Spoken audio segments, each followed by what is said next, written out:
Resident Evil. Alright, fuck. Hello, everyone. How you guys doing?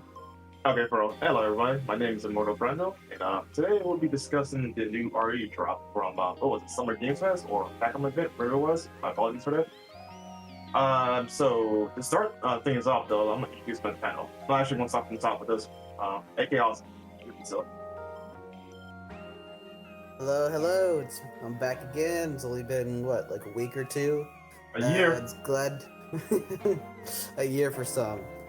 I'm back. It's me, Ike Austin. I'm really excited to talk about the Resident Evil news that's recently been around. But yeah, I am heavily excited. Resident Evil 4, one of my favorite games of all time. Resident Evil Village, another one of my favorite Resident Evil games of all time.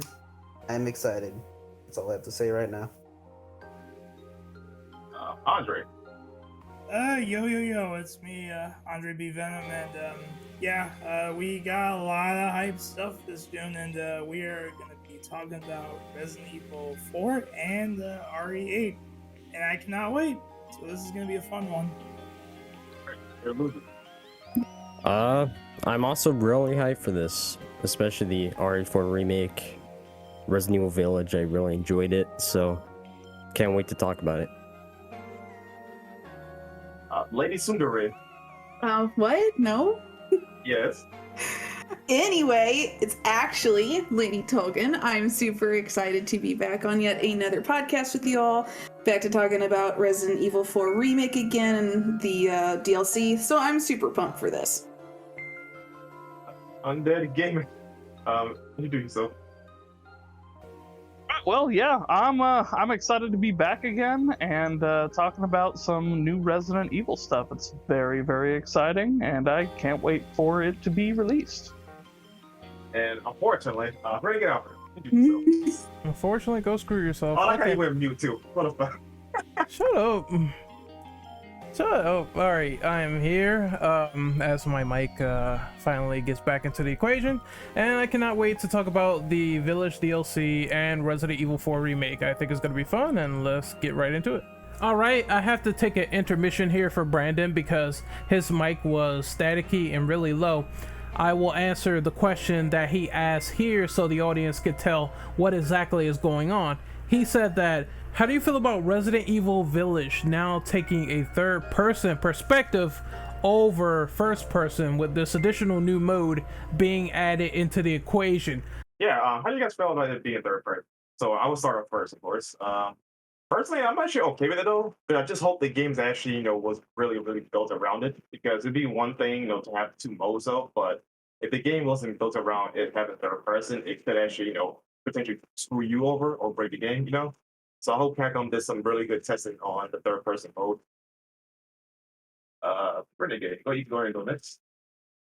Okay, so I think for more or less this is fine. This is a new perspective on the game being tested and going through it with a new camera angle, which should add a new dynamic. I know that this is going to be a lot more refined and polished than the third person mods for Village. Some people retroactively said they should have probably attempted to do this in RE7, but I mean, I'm just fine with it at least being here as a test bed for the future. One thing that I'm curious about is them attempting to put in Ethan's face, and are the cutscenes going to be changed in that regard, considering it's third person, because that shadow has to go, obviously, and it wasn't on his face in the trailer. Overall, I'm excited. And I'm just hoping that they took it to the account how the game is tested and how it plays, but they have like plenty of time to do so. So it's the same thing with Virgil as well in DMC5. They tested him, he plays great in the final product, so I'm gonna give them the benefit of the doubt and see what happens with it. And that's my turn done. All right, Undead Gaming, you want to give your take? Yeah, I mean, it goes back to, how Resident Evil's been played for so long. I definitely like the first-person perspective. It definitely brought you into the horror a little bit more. Maybe not so much an 8, but it's definitely interesting, and it'll be interesting to see how they go about doing this on something that it was originally built around. the first person angle as opposed to, going back to the 3D. I mean, it would be kind of cool for them to go back and do it on 7, but I think 7 just works really well as is. So they don't necessarily need to do that. It would be cool, but it wouldn't be necessary. And like Ren said, I just kind of hope that it's made well enough that it's not gonna break anything. And then little side note, it will be exciting to see what Ethan actually looks like. All right. I actually don't mind them putting it in third person as well. I was probably there's quite a few people that didn't mind that it went to first person for 7 and 8, but I know there were quite a few that were really upset about it for whatever reason. And I enjoyed the first person point of view, but it is going to be kind of nice to see it in and play it in third person as well. So now that we know what Ethan looks like, which we knew for a bit now, but it's going to change up the game a little bit compared to first person, obviously. So I'm really excited to replay through it again once this point of view comes out. Ender? I don't think it's actually a really bad idea bringing third person perspective, because you can just play it in a different perspective and just relive it all, just like you would with the classic Resident Evil games. Really no complaints from me about it. That's about it. Andre? I'm down for this. I'm actually really kind of glad they're doing an option like this because one thing that I'm really curious about is how the cutscenes will look like in third person mode. Like, will it still have the first person point of view while you're like, Ethan looking at the person, or it will have the third person point of view? But I'm definitely down for this. Yeah, I really want to re-experience Village again with this new update. So yeah, that's what I have to really say about it. All right, it's a mention over, so go ahead, Austin, and say your piece. All right. Give it a second. There. All right. Sorry for the technical difficulties. I'm very excited. When I found out that they announced that they were doing a third person, I was like, all right, cool. And then they mentioned that they updated animations and sequences just to help provide a better experience with the third person. I was like, neat. And then I realized that third person actually looks pretty cool when you're just walking around, sort of like more of like an adventure game that has survival horror elements to it, which is really cool. Yeah, I'm super excited. I think the addition of third person just makes. I think it's just better to have it as a choice. Like, people can play it in first person, people can play in third person. Nobody can bitch anymore, except for those stupid people who are like, "Oh, we need to fix cameras." It doesn't work that great anymore, people. Sorry, but that's the way it is. But all jokes aside, it's. I feel like it's the step in the right direction in updates for Resident Evil titles for sure, and I hope it just plays well. Honestly, it'll be like my 13th time playing it. To be fair, if I do play it again, but we'll get to there. But I think that's the end of what I have to say. We'll go on to the next question then. All right. Okay. Real quick, how do I sound now? You sound really good, Brandon. I can hear you clearly. Better. Yeah.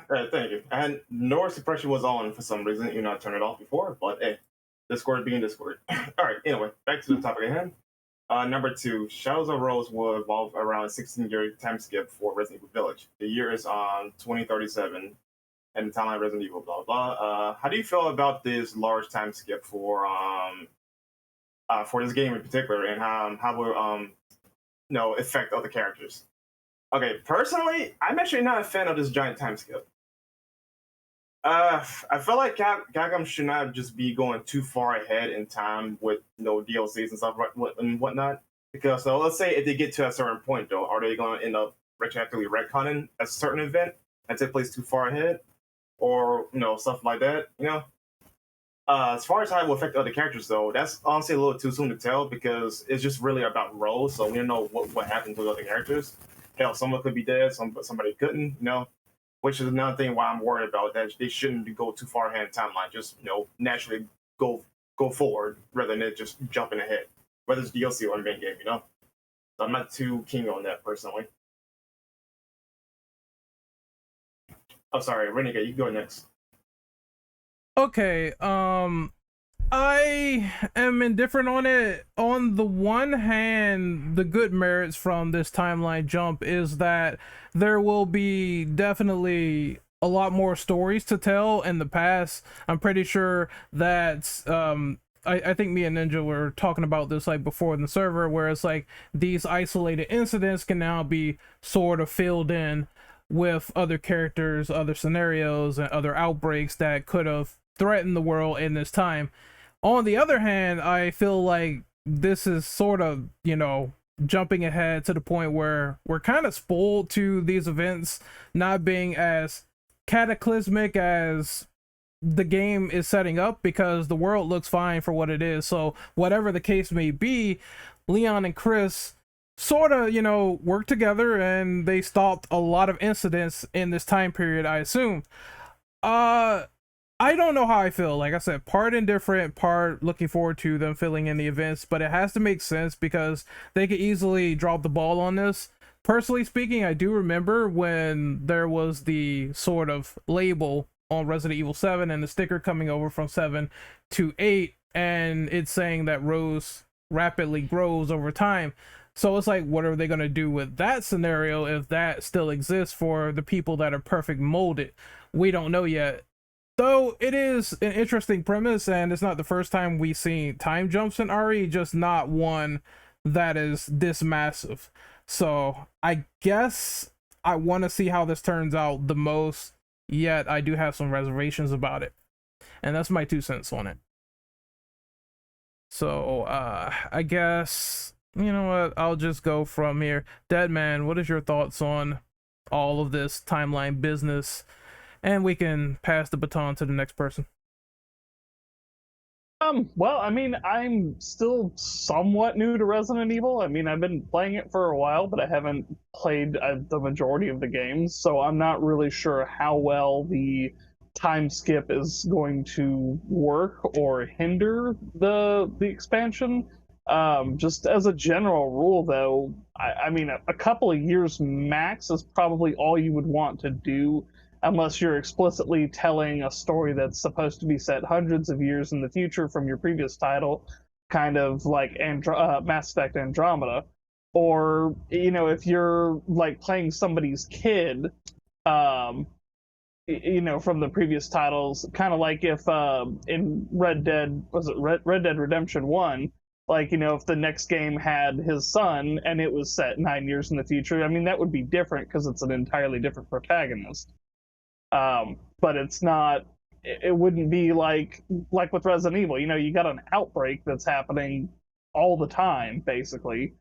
And so it seems like a weird move. I mean, only time can tell if it's actually going to be pulled off appropriately. But I mean, mostly right now, to me, it seems like a weird decision, but we'll just kind of have to wait and see how it plays out. That's about all I got on that. Sundere, go next. So my opinion is pretty much almost the same as yours, Brandon.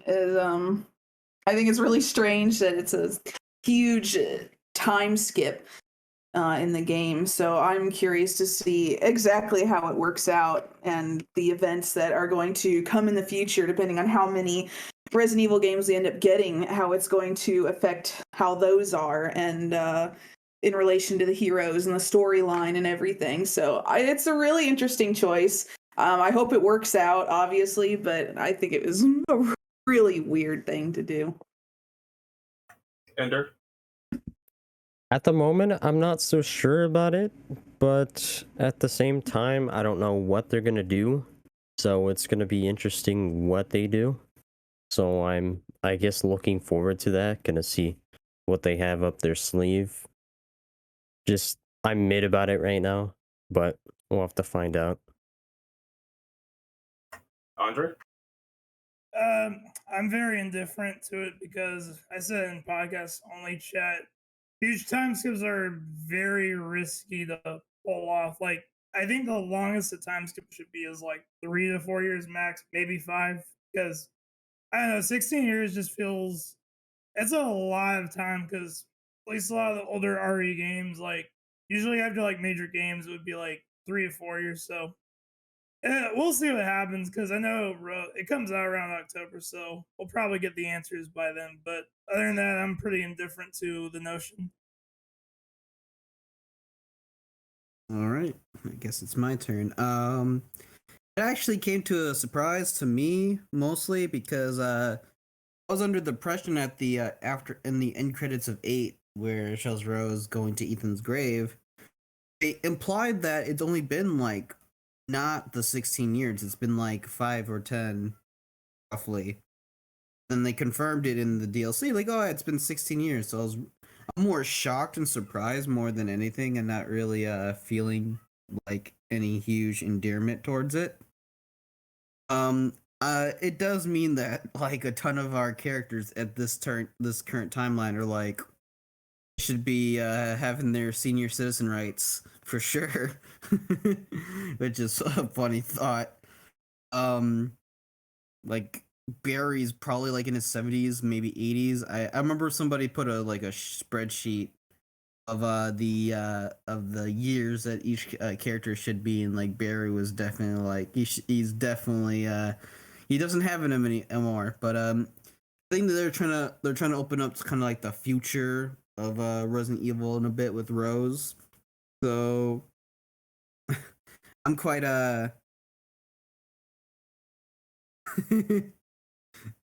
Barry is 77. Yeah, that makes sense. Sorry if you can hear my cat. He keeps calling me. Sorry. Yeah, I'm very excited. The 16 years is very surprising. I don't hate it. I'm more interested in what they're going to do with it more than anything. But that's about as much as I can say. So we can go on to the next question now. All right, I'll read that off. So this is question number 3. Well, how do you think RE9 will go with this direction? Do you think that Rose will lose her powers in the Shadows of Rose DLC or not? Losing her powers is the main goal of the DLC. So I'll go first. I don't quite know. I think one of the most interesting comparisons so far is that when Rose dove into her mind, she sees a doppelganger there, and people compared this to what is it, Little Hope with Resident Evil Revelations 2 and the whole Natalia double twin thing. So I think that is kind of cool, but in terms of losing her powers, no, because if this whole trilogy is set up to be about the Winters family, then that means that the next game has to be about her in some way with these powers, what they do. And I don't think the full extent of the DLC will answer every question. I do think that eventually Capcom will leave on some cliffhanger. There will be the appearance of the older characters in some fashion, and then when you see Jill ready to kill someone with her walker at like 65 years old, then that's going to raise questions even further. So I don't think that she's going to lose her powers. If anything, there will be some weird flux where she might master them, and then there could be the opportunity to bring in Natalia Wesker if they really want to. This is the theory that I had in my videos. I would like to see her again, and that would sort of tie into bringing her back and tying up that loose end from Revelations 2, because we have another big baddie in the works and Barry's like way too fucking old. That would be a way to introduce her into the story yet again. So that's my opinions on that done. I'm going to pass the baton over to Deadman. Well, I really don't know. I mean, it would be interesting if she, ended up losing her powers for 9. Um, honestly, until we really get to like play and see more of it, I don't really have an opinion one way or the other. It would kind of make for a cool thing where you play through being this OP badass and then you lose your powers, but I know that's kind of a hit or miss on whether you're actually going to like that specific trope that shows up in games. Um, but I mean, I definitely would be interesting to play as, having these molded powers, and we honestly don't even know what the full extent of those could be yet, or at least I don't. I don't watch a whole lot of trailer stuff. Usually, I see something I like, and I'm like, okay, I like this. That's it. I'm just gonna wait till I play it. So, if there has been more information, I apologize for my lack of knowledge. I just want to cut in really quickly on that and say a minute's worth of information. So, because Rose is a perfect molded, she has the powers of the Mega Mice Seat, which means that all the stuff you saw Evelyn do, she can do, and she also has the training of Chris Redfield. So, if she wants to turn people's brain into mush and make them walk around as molded and control them, she can perfectly do that, no problem. Oh damn! So that means that Rose is inherently broken, and I guess having that in a survival horror game, I think at most she'll either lose those powers temporarily, or they might get nerfed, or she might control them, which will make me a happy man because I will turn everyone into mold. And I think this is going to be evil, but I don't know. We'll see. So we're gonna pass the torch over to Tolkien. So I think the DLC is going to be interesting to play through. I'm not sure how I feel about the idea of her losing her powers, or it going on to Resident Evil 9, if that's what they end up doing. Having all the abilities she does to me is like super fucking OP. I would almost hate having it go into a game just like that. It would be completely different from every other Resident Evil game in existence. I don't know. I'd hate OP characters. Like they're really boring to me. So either nerf them, lose them, whatever. I just hope if she has as good a powers as it looks like she might, then I don't want something that powerful going into the next Resident Evil game. That's just my thought on it. Well, Brandon? Hi. Okay. Well, see, I'm not against the character being strong, but it has to be in the proper context of what's going on. And I feel like Rose for a Resident Evil character is honestly a little too strong. So I do agree with Token on that front. But and I might be the only one here that feels this though, but I think they're going for like a Alice in Wonderland or Alice in Madness type scenario. Because you can see like the Mad Hatter as Duke and whatnot, and you see like the whole weird shit, trippy shit that you normally see in Alice inside I about to say Evelyn's Rose's mind.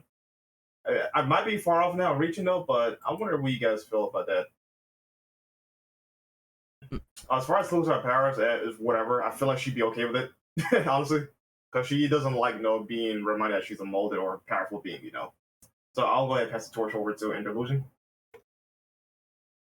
I feel like it's gonna start like with you're gonna get to know Rose and her powers, and probably it just depends how long the DLC is. You may lose your powers in this DLC, but I feel like this is a whole introduction to how Resident Evil 9 will be. So they may wait if that happens, because you'll be like, oh, this is how Rose plays and all that. And yeah, it just depends how long the DLC is. So we'll just have to see how things tune out. All right, Andre, you got anything to say on this? About the Rose DLC. At least from me, personally, I think what they'll do is they'll delve into Rose's like childhood, like when she grew up without Ethan, like teenhood, because I want to say Rose looks, I want to say Rose is 16 or 17 in the DLC. At least that's how old she has to be. So I think what will happen is like maybe she'll lose her powers for like a brief second, but probably by the time the DLC ends, she'll probably lose them permanently, or or who knows, maybe she'll like keep them and accept for who she is, and we'll try at least use her powers to like protect people from POWs and something like that. So all I can say is about the DLC, it seems like I think they're going for this whole like it's in her mind kind of deal, and she's trying to like confront the darkest parts of that, so that way she can sort of accept who she is as a person. So yeah. All right, AK Austin, you there? Yep, I am here. I'm just trying to manage some problems I have at the moment. See in the text chat. Anyways, do I think she will lose her powers or not? I think, kind of like what Andre was going or hinting towards, is that I feel like she's gonna start like diminishing from her powers. Is like the whole aspect of the DLC, while also learning what she grew up with and the backstory of Rose entirely. Like, what did Rose go through with Chris? What did she grew up with her mother Mia, and all this stuff? And I'm on the fence that she her having these powers is a cool idea. I think they're trying to make her powers go into the realm of like she's scared of her own powers, and that might be, this is a bit of a theory talk, but the things you see in that realm is given by her powers. The Mega Might Seat wants her to keep these powers, so they have a function to exist. And I believe that's just like a little like hot theory I have right now, and it could be true, could be not. I don't really care. I am on the fence that her having powers and being OP is not good for a gameplay stance. On a like a cinematic stance and more of like a spectacle, it could be pretty cool. I think her being nerfed is fine. A cheaper way where it could like add more to the story of her character. It does leave me wondering what's Resident Evil 9 is going to be, because that's definitely like in development, or at least in the works. So yeah, I think the best case here is that we just play the DLC, and we'll see there. We can move on to the next question though. All right. As requested, Andre, you can read up the next question. Oh sure, gladly. Okay, question 4 was it? How do you feel about the DLC taking place in Rose's mind and the Duke being an enemy?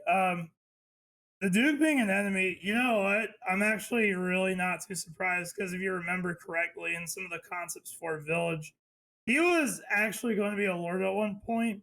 Like, I think it was going to be like at one point in the game, Ethan was forced to like fight and kill him, and I feel like if they did that, they'd probably get like a shitload of like golden weapons from him, all the upgrades you can get. But like, that's kind of really interesting though, because in the main game of Village, he was pretty chummy with Ethan, and he did help Ethan take down Mother Miranda. But I think now, since time has changed, there's like a more darker side to them, if that's really the case. So I'm guessing Rose is probably gonna fight like a different version of that Duke, is what I'm trying to say. But yeah, that's all I really gotta say on the matter. Who wants to go next? Renegade, it's your turn.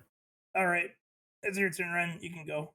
Okay, so I have to sort of go off Andre's point.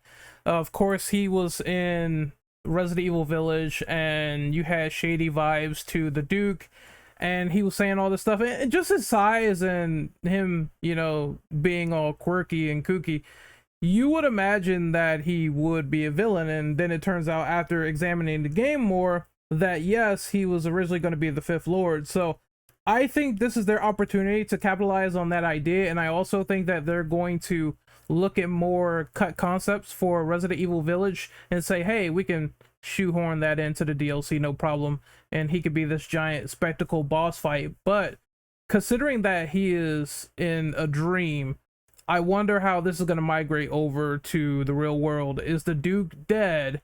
Is this actually going to be something expanded upon in the future? Will that be a mystery?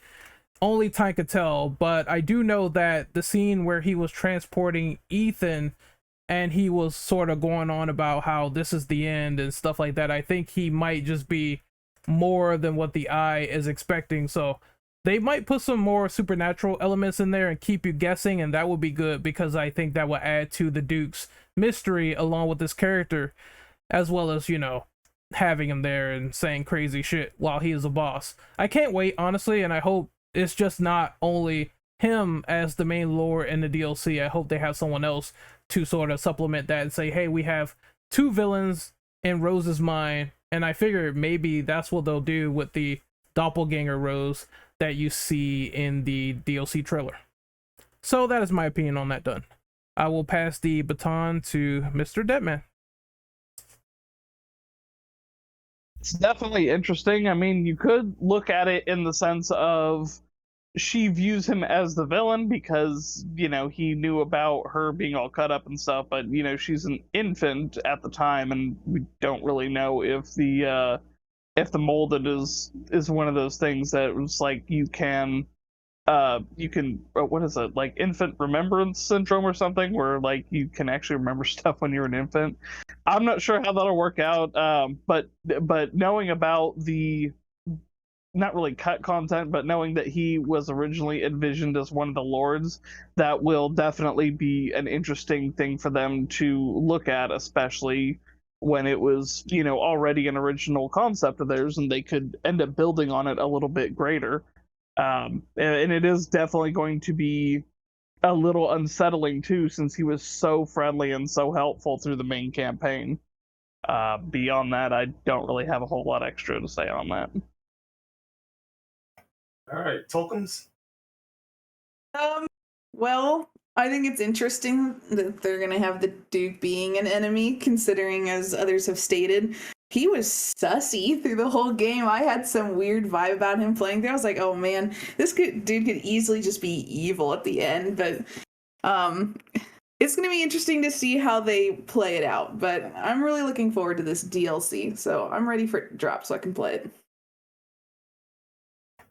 All right, that leads us back to me. You know what, Ren? I'm going to piggyback off your point of them having other bosses, villains or whatever. I think that it should bring back old characters as well. Like, for example, Jack Baker, the Four Lords in 8, and Ethan Winters himself as bosses. You know, since this is like a hive mind type stuff, you know, that would be pretty lit to her experience these characters. But yeah, that's what I gotta say on that. I just want to add that piece in, so I'll pass the baton to Interlusion. I think it's honestly really interesting as well. We're seeing a different side of the Duke that we haven't seen before, and I'm very excited to see where they go along with this. But I'm liking it. All right, Andre. Go ahead. Say your piece. Wait, you already went. I'm sorry. Yeah, I went already. Yeah. Austin. It's my turn. Because it says you have. But how do you feel about the DLC taking place in Rose's mind? The Duke being an enemy. Yeah. What I have to say about that is that I kind of when I first saw it, I was like, yeah, this is a lot of her mind playing tricks on her. Essentially, this is like the mold and the megamycetes in her mind, having this twisted fantasy world of like Lady D's castle, which is also remade as it looks like as well. The Duke being an enemy, I posted in the chat, but the theory I have, like a couple people here might agree as well, is that it's like an evil version of the Duke that's not really the Duke. It's just like a reused concept that they had before, where the Duke was going to be a lord, which makes sense. Like, using concept that was kind of interesting, but they kind of just scrapped it. I think a lot of the shit that goes on is gonna a reverse psychological effect on Rose. Like she's gonna start. You probably might see stuff that like, oh, this is a good person, but they're actually evil in this realm. We might see like an evil quote unquote Chris, possibly. Some I forgot who put it in, but somebody said like an evil Ethan would be pretty cool. I think that I agree too. That'd be very interesting. Yeah, it's very interesting that it's gonna be like a kind of like a Silent Hill type of vibey stuff. Like it's like Alice in Wonderland and Silent Hill, which is super cool, in my opinion. Um, yeah, I don't really have much else to say. A lot of people before me and said about the same things I said. So yeah, move on to the next question. All right, all right. So as requested, Token, you can go ahead and read the next question. Sure. Right, so number 5, Gold Edition also has 3 new mercenaries characters that will be added to the game. Chris Redfield, Lady D, and Heisenberg will be joining the cast. What are your thoughts on this update? Oh boy. I like it. It kind of reminds me of, takes me back to Resident Evil 4 mercenaries having different characters to play, which I really enjoyed. I played the shit out of those mercenaries. So I'm really gonna enjoy this, and of course, you know, they had to bring Lady D in for all of the male simps and bring in Heisenberg for all the female simps and vice versa, and so it's gonna be fun to see how it plays out with having new characters and such, but it's nice to see a change up in the mercenaries is getting kind of old the way it is now, so it'll be a nice change. All right, Operative. All right, now I can talk after the Heisenberg simp has taken her turn. So, Mercenaries is finally fixed, and I love it so far. Just Ethan going around and being on stage 2 and completely being decimated because the weapons in the store doesn't equate to what's going on, and you're like, what the fuck? I'm trying to surpass the stage and is very hard and challenging. So finally I can go around with Heisenberg and smack people with a hammer, or go around with Lady D and throw the monsters into each other because she can do that. I think this is great. It's one of the things that people complain about with mercs. Why is it that Ethan is so bare bones and basic when you go into the second half of the game, which is the level 2 stages? So hopefully their abilities are definitely overpowered to handle all of this suffering going on in Mercenaries, and I think it'll make the trophy to get the cowboy trophy, whatever they call it, is going to be a lot more easier that way. I like Chris. I'll be using him too, and Falcon punching boulders and everything, so I can't wait for that. Now I'm gonna pass the baton over to the next person, which is Brandon. Have you gone yet? Well, no, but I think Deadman should go first, and I'll say my views on it. All right, Mr. Deadman, any thoughts on the new Mercenaries characters? Like Tolkien was saying, it was always fun to play mercenaries as others. I remember playing the absolute bejesus out of Resident Evil 5's mercenaries, especially because you could play as Wesker. And just being able to not only play as other characters, but other characters that isn't just, hey, you are playing as another character, but you know, still plays the same. Lady D and Heisenberg should play a lot different because they don't really use traditional Resident Evil weapons where they're just, you know, everybody's got guns. Lady D's got her claws and her just massive amounts of strength, and Heisenberg has got his what do they call it? Whatever metal kinesis is called. It might just be called that. He's got that and his giant ass hammer, so that should be really fun, and will definitely make that mercenaries mode a bit more interesting.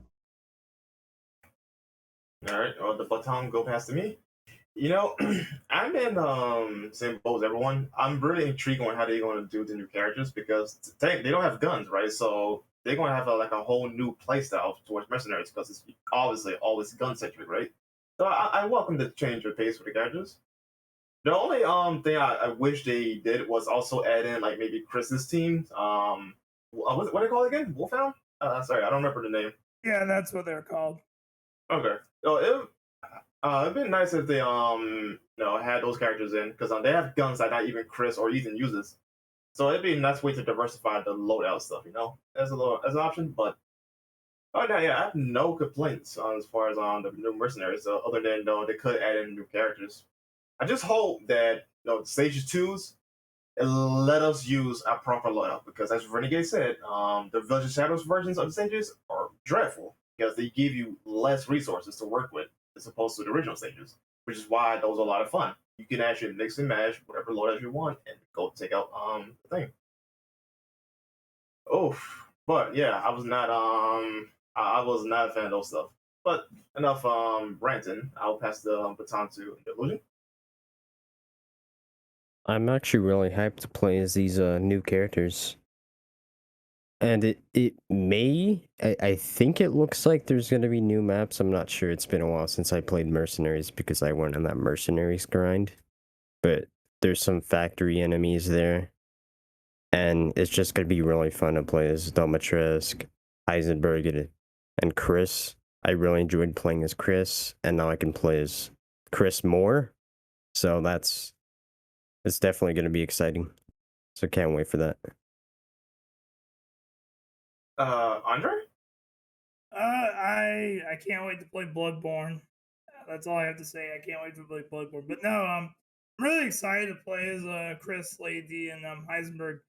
I think Lady D is like, I get the feeling she's gonna be really slow. Like she'll be like a tank. So what you'll have to really do is just you can slash her with the claws or throw them around like a rag doll. Heisenberg will probably, I think from what I've seen that trailer, he'll probably use his hammer. Maybe he'll throw metal shrapnels at like as a gun. I don't know. Chris, like we don't need to talk about Chris. He's the walking armory. That's all I gotta say.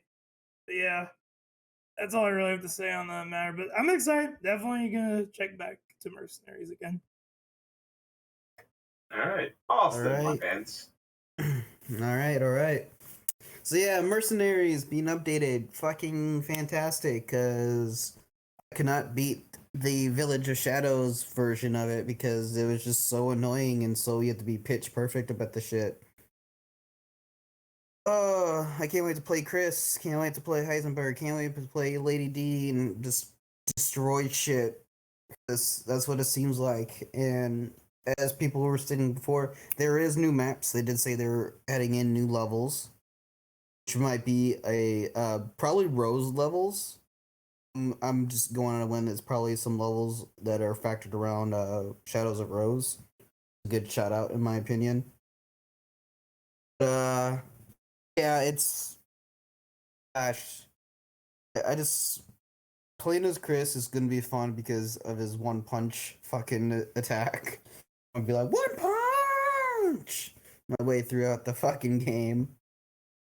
I hope they update some of the perk systems in this Mercenaries. So that's one of the things I liked about the game was the perk system.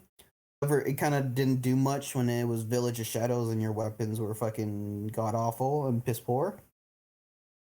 But I wonder if there's gonna be different ones, or they're gonna do different ones for each character, which it would be pretty interesting.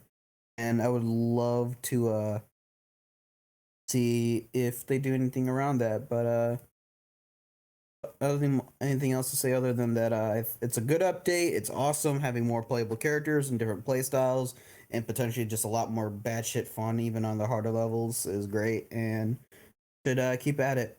That's gonna be the end of there. We're on to the next question, which is Resident Evil 4 Remake. Actually, Austin, you want to take number 6 for me? Sorry? You want to take number 6? Want to read it all?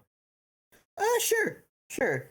So, question number 6. This is for Resident Evil 4 Remake. They showed very little of Resident Evil 4 Remake, but now there is a crouching mechanic in the game, and they showed Leon's face. What is your opinions on both? What I have to say is that crouching mechanic might be a Excuse me. I think it's just they might be adding a little bit of stealth. Maybe they might be just adding a crouch mechanic to get across some obstacles, go through some like broken hedges. I don't think it's gonna be a big factor, but we've seen very little of the game, so I think crouching might be a like I said, might either go tribute to some stealth elements or just exploration and getting through areas. It could also, like I said, stealth, like you just hide behind a little like dumpster and enemies won't see you, so you can either get a nice shot off. They might have stealth kills in the game. Who knows? It's quite possible, but you could do some like Joe Baker shit and snap some necks. And they showed his face. Leon looks great. I think I showed it to a friend of mine who really loves playing Resident Evil, especially with Leon. He does need some sleep. The dude's been through some shit, and he lost the president's daughter. So yeah, he's going through a lot of stressful shit. But like I said, he's probably going to be a lot more professional, like a lot of people are talking about. He's good. He looks very, very. I don't want to say intimidating, but he looks very like ready to fuck some shit up. Like he's serious. He's no rookie anymore. He ain't no kid. He's a fucking professional USA, FBI, CIA, super soldier bullshit. He's a Chad. Yes, he is, Andre. I think he's just a quick little like side off thing. I do believe they might keep QTEs in a way. I have a very good feeling because QTEs was a very big part of the game, and I'll be excited if they do show up again. But I had tossed the baton to Renegade. All right, so I said this in chat. This crouch button reminds me of Evil Within 2, I'm not gonna lie, where you can go around and sneak up on the enemies. Hopefully you can do that in this game. I want to see some takedowns. That will be one way to compensate if they decide, hey, we're not gonna have melee, but Leon will be able to do suplex city on this guy when his back is turned. I'm not sure though that this is going to work in certain sections of the game, because you're going to be escorting Ashley around. Are they going to do an update to her? And that's the next question that we're going to talk about, because it's going to be quite hard with hordes of enemies. But I would like to see some stealth involved. Maybe if they do it right, it's dynamic. Sometimes you fight, sometimes you flight. So I think that would be the best solution. As for Leon's face and his appearance and stuff like that, his hair is definitely longer. He looks a lot more tired. I know people were complaining about this, saying he doesn't look any different, but to me, he does. He definitely looks older, sharper. The image with him and the silver ghost is fucking awesome.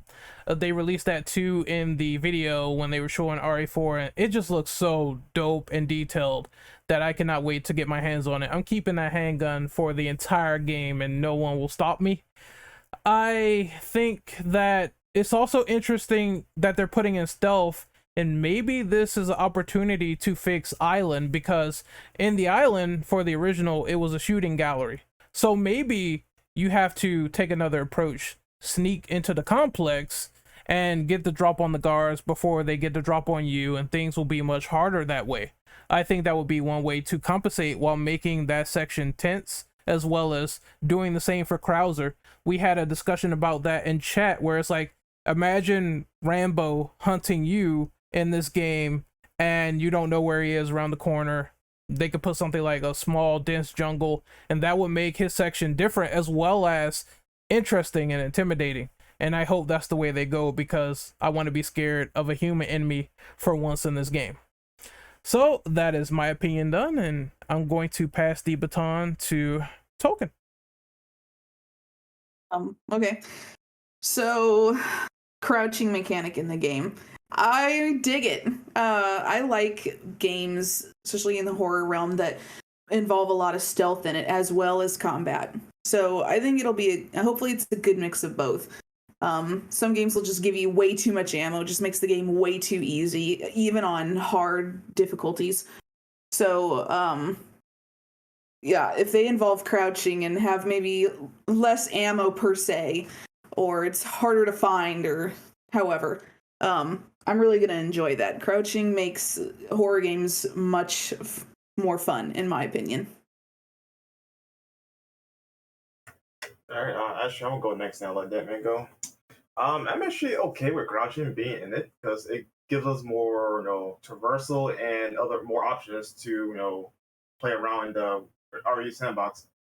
In other words, though, this should actually take into account of how Revelations 2 works, which, by the way, I think the director of that game is also working on this. So I think Rev 2 is going to have a lot of influence on Resident Evil 4 itself. Okay, as far as the Leon's face though, the man needs some sleep. Like he needs some Tylenol or something. Put his ass to sleep, man. He needs it. But yeah, the images they came out, especially with the gun like Renegade on it. Like those images are raw as fuck. I love those dude. Like I'm glad they're keeping the sense of style for Resident Evil 4. And that's the big thing that keeps me attracted to it. The sense of style. The game looks amazing. But that's all I gotta add. So I'm going to pass the baton to Deadman. I can say I like the crouching mechanic. Like Ren was saying, I really got some Evil Within vibes from that. Kind of hoping, Resident Evil 4 is, it is kind of linear and it kind of isn't. But I'm kind of hoping we have more of like a open area kind of deal with it where we can, just kind of more freely explore some of these areas and see what exactly is going on. And then the crouching with that just kind of goes into, hopefully seeing some really awesome takedowns. Because not gonna lie, that would be friggin' cool, especially if you learn the map good enough, or even if you got lucky and you managed to execute Chainsaw Man, Dr. Salvador, before he ever even got near you with that damn chainsaw. Um, and his face looks great. I mean, it definitely looks like they are using the RE engine to the fullest, and they're taking the model that they had from 2, making him older, since obviously it's set a few years later, making him older and just making him look so fucking tired. He is tired of dealing with Umbrella's shit and all the shit they've caused, and he just wants to go home and go to bed. So we just need to go get Ashley, go home, and sleep for like 3 weeks straight. All right, Ender, go ahead, say your piece. I'm actually really digging the crouching. When I first saw the crouching, I'm like, wow, this looks smooth, but I'm not. They might implement some stealth, but I don't really see it. I don't know. Who knows though? We'll have to see how freaking RE4 Remake turns out. And I'm really liking Leon's face. You can definitely see how it's been rough on him. All the things he's done. He's definitely looking much better. Not that he looked bad before, but I'm digging it for Resident Evil 4 vibes. If you get what I'm saying. That's about it. All right, Andre. I really like the crouching. I think if they're going for if they're going for a lot more stealth than RE4 Remake, count me in, because I think it can really work a lot in the horror game. Like, if you don't want to like waste up too much ammo, you can definitely like stealth your way through areas. One thing I'm really curious about, actually, that I said before in chat was, I wonder how they're going to handle Krauser's boss fight. Like, it'll be a stealth fight where the only way you damage Krauser is you have to hit him like melee attacks or something like that. That'd be really cool. As for like, I'm pretty much sure you all guys said about Leon, but like, man is looking pretty tired. He needs that retirement. Game looks amazing visually. Like, the RE engine gets better and better, and like visually, this game looks like a showstopper. So yeah, that's all I have to really say. All right, Austin obviously already went, right? So in this case, Renegade, I'm just going to choose you for this one, since you had the most to say about it. Number 7, please. All right, so this is question number 7. How should they fix Ashley's artificial intelligence in this game? And I'll go first. I think there's a variety of things they could do, namely, I don't want Ashley to go around like a fucking moron and, you know, stand there while I'm shooting bullets and then she pokes her head up and I shoot her in the face. I think there should be some dynamics involved. I think we brought up the conversation on the last podcast about her throwing rocks and her having like some sort of defensive mechanic so she's not always getting apprehended 24/7. I also think that maybe they could put in a situation where she could also like get stuff off Leon, and I think people said that she could even use a gun. I don't know about the gun use, but I think Leon teaching her how to use her weapons and get a little bit more situated to the environment would be really grateful. One thing that I cited was Last of Us, where Ellie can help out Joel in these situations and you could just get out of a bind once the AI knows what they're doing, but they can still get apprehended, they can still get caught, and that brings in the tension. They're not completely invisible. So I believe that they could do some elements like that where instead of her being entirely useless, she would be helpful to the environment, maybe get you health, supplies, stuff like that. That's all I really need. She doesn't have to go super gung-ho into every situation, and I do want them to refine the fact that if there's going to be stealth in this game, please hide somewhere reasonable while I deal with 30 villagers, and they're everywhere. And when the chainsaw guy starts to crop up and he tries to nail Ashley, she could die in one hit. So I need the AI to be smart, resilient, and also aware of the environments. I think another good example is Haunting Ground, where the dog would help you out in certain situations, and if you don't aid the dog, it would be disobedient to you or not listen. So if they want to try something as dynamic as that, that could work, but it remains to be seen. So I will pass the baton back to Brandon. All right, all right. Just want to reiterate that RE4 Remake actually is hot. Anyway, yeah, I do think they should give her more options to work with, like defense items among other stuff.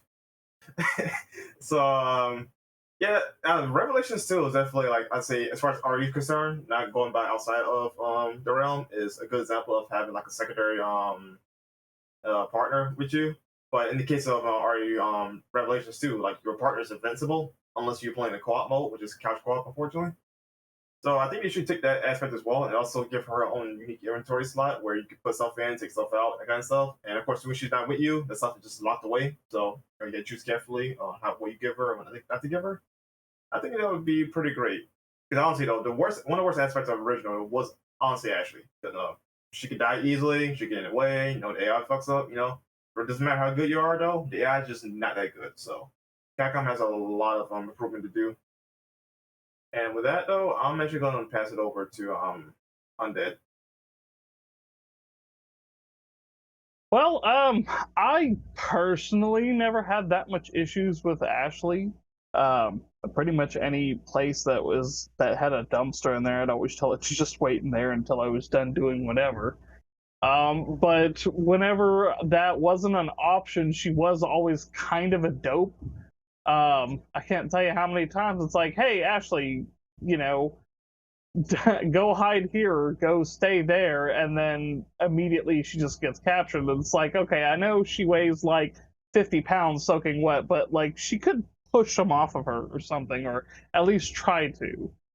So having her have a little bit more I'm losing the word right here. Agency. Having her have a little bit more agency would definitely be nicer, especially with things being able to run as well as they are. It would just be really nice to have a companion that you didn't have to babysit, even though technically that's what you're supposed to be doing. That's about all I have to say for that.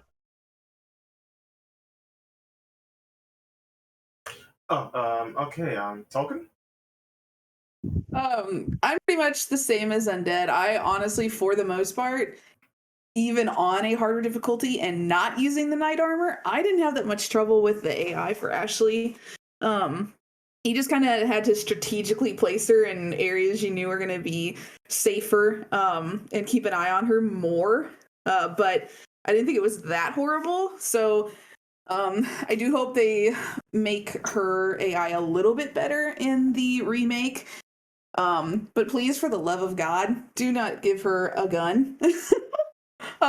You do not give someone who's never had training a gun. In reality, she would shoot somebody's dick off accidentally. So don't be giving her a weapon she's not used to. Let Leon do the work. She can hold his bags or hold his health or whatever. Just don't give her a gun. Is she worried about people shooting their dicks off? Like, what's going on here? Nice. Fuck. Who's gonna go next? What was it? Ender. Yeah, you go ahead and go. I feel like we can have like a Moira situation where I think Moira used the crowbar.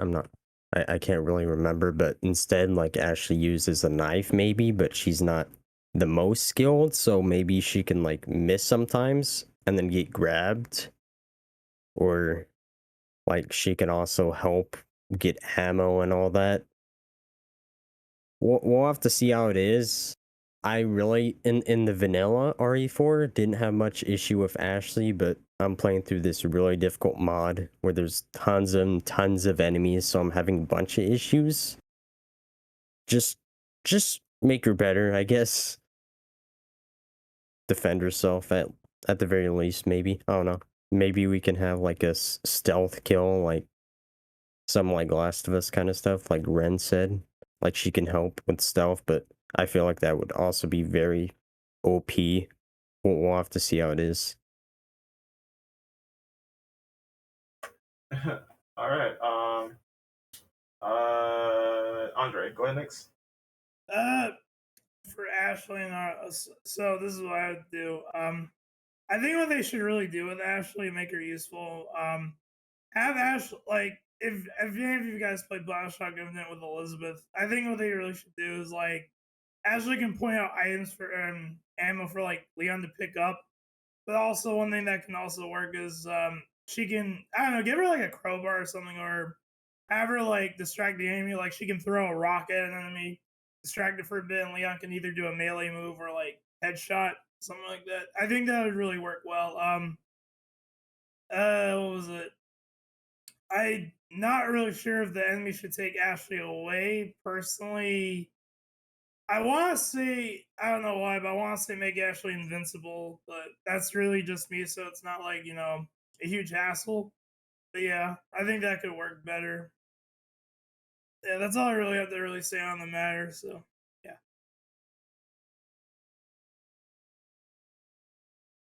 Austin? Alrighty, so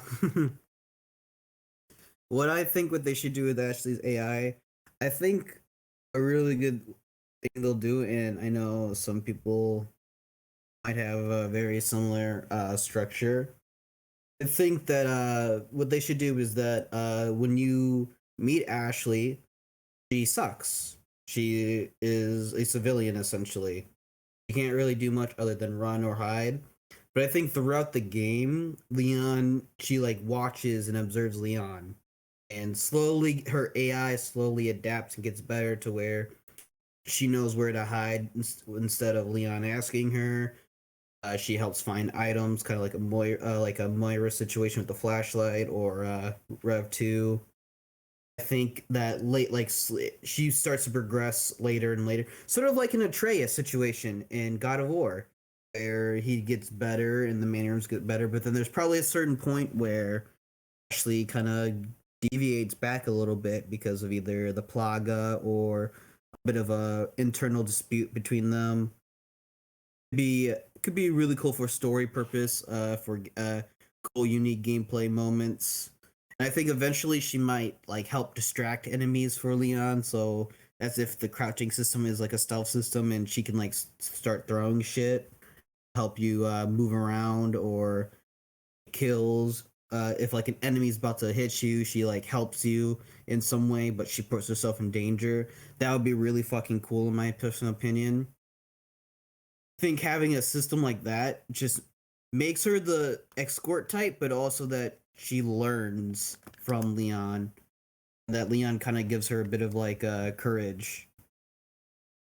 And I believe that's like the best, in my personal opinion, I think that's the best way to take the original Ashley AI, expand it, upgrade it, and have it be like she sucks at first, but then through watching Leon and understanding the progress that he does in what she is able to do, she learns how to help, how to not get in his way, and how to just stay away or be a good distraction when she needs to, or create a distraction when she needs to, for Leon to accomplish his goal in this current situation.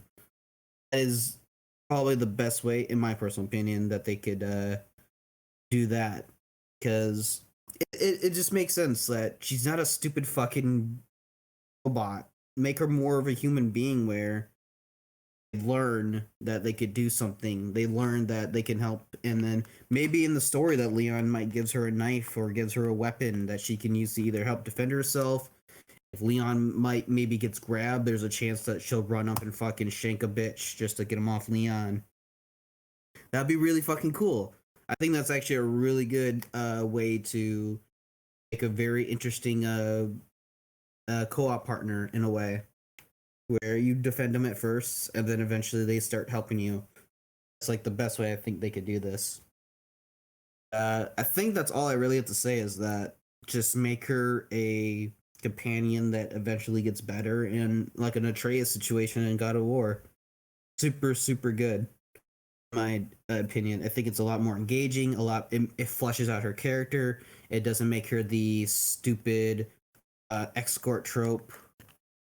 It is, and they're already making her a lot better just with her design. I think her design is very cute, but it's also very attractive for her age. She's super cutesy, but then her cutesy might change because of the experiences she's going through. I'm pretty sure that what happens. Who knows? Maybe when eventually when Lewis dies, Leon's like, here, Lewis would want you to have his red 9 or some shit like that. It'd be pretty funny, but I won't be dragging on too much here. Just I think there is a lot to be said about the AI and what they could potentially do with it. But let's move on to our bonus question then. Okay. Oh Lord. Yeah, I'm having technical difficulties all night, man. Yay. So number 8, I'm just gonna read this one off personally. Describe your thoughts on the Resident Evil 2, 3, 7 enhanced sports if you played them. Okay, I'm gonna actually start with the PC versions because okay, so Capcom had the bright idea of removing the DirectX 11 versions of the games, or at least that option. So unfortunately though, the new ports are honestly not that great if you're on a lower end computer or even mid range, to be quite honest though, because I'm technically mid range, and the Resident Evil 2 on particular was garbage. Like the game was stuck in 22 FPS throughout the most of the game when I tried to play it, and it was unplayable for me. For Resident Evil 3, it ran at 60 FPS though, but it was dropped down to 40. So it was not consistent enough. I haven't played 7 because I don't own that one on Steam personally, so I can't give my opinion on that one. But in 2 and 3, they were dreadful to play for my specifications of the PC. Now, thankfully though, Capcom reversed the decision and added in their back the DirectX 11 version of the game, so now they're playable for me now, and I can use my mods again, thankfully, because apparently then you can't mod the new versions. I'm not sure how true it is or not. I haven't tried it personally. But that being said, yeah, sure, it's okay. That being said, the PS5 and technically the Series X versions, I played those, all of them, beating them 7, like I think 3 times. Resident Evil 2 and 3 once. I must say though, 3 was the one that surprised me the most. I think that looks the best with this ray tracing. It ran pretty solid though. Even if there was like minor frame dips, I didn't notice a lot of them personally, unless the game got really busy. So overall though, the ports on consoles are really good, and I strongly recommend that you actually play those over the PS4 versions and the Xbox Ones. They're really solid ports. Just note too, if you play on Series S and will use ray tracing, the game will lock at 30 FPS. So keep that in mind if you want to play the game at its original frame rate, which is 60. That being said, I'm gonna pass it on to who has played the ports. I know Andre has. Anyone else? I played a bit. Played a bit. I have not played any, so I'm out. Okay, Played so a it's bit of only the PC. Ender. It's only Ender and Andre, right? So Ender, Yeah. I'll let you go next. Oh.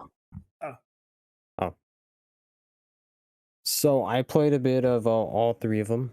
They look graphically improved when it comes to the ray tracing.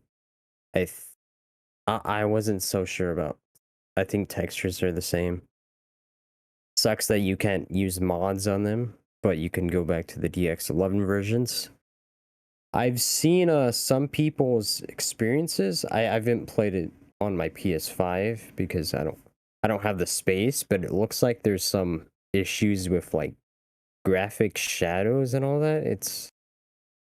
So maybe they may need to fix those with both ray tracing on and off, it looks like. But other than like the 10-15 minutes I played of the PC port, it's not looking bad.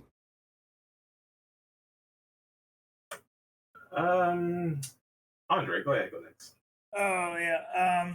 I go real fast, but I recently played Resident Evil 3 Remake recently, and the PS5 because it's a free upgrade on PS5 along with 2 and 7.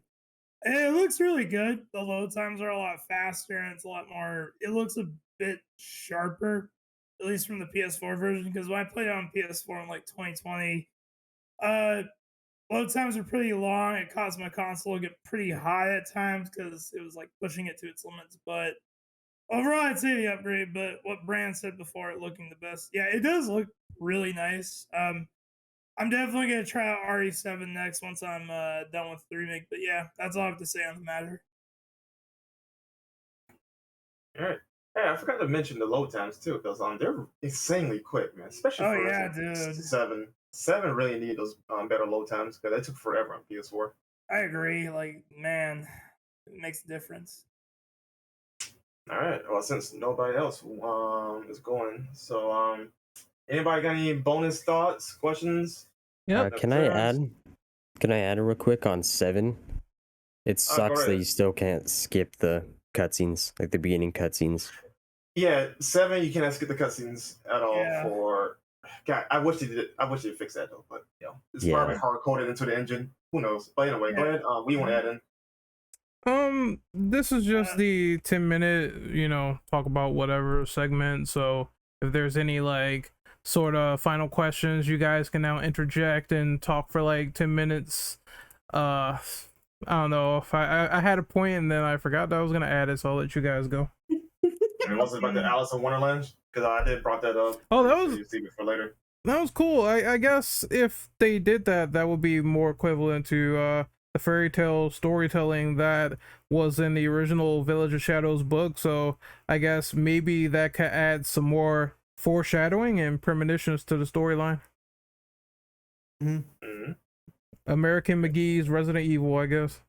Yeah, essentially. Yeah.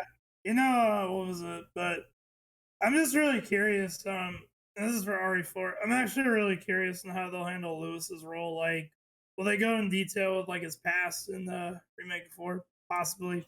With, like, I just want him to be playable, honestly. Yes. I feel like I got robbed of Lewis, man. He's not even a playable character in Mercenaries. Yeah. Man. Come on. He's such a cool character. He deserved a lot better. Same with a lot of the other characters in the series. Carlos Sheva. Well, at least they were playable. But you don't play as Lewis. Yeah. So I hope that changes. Mercenaries. Let's do it. Oh yeah, fun fact: Brandon Lewis is the same voice actor as Spider-Man from the.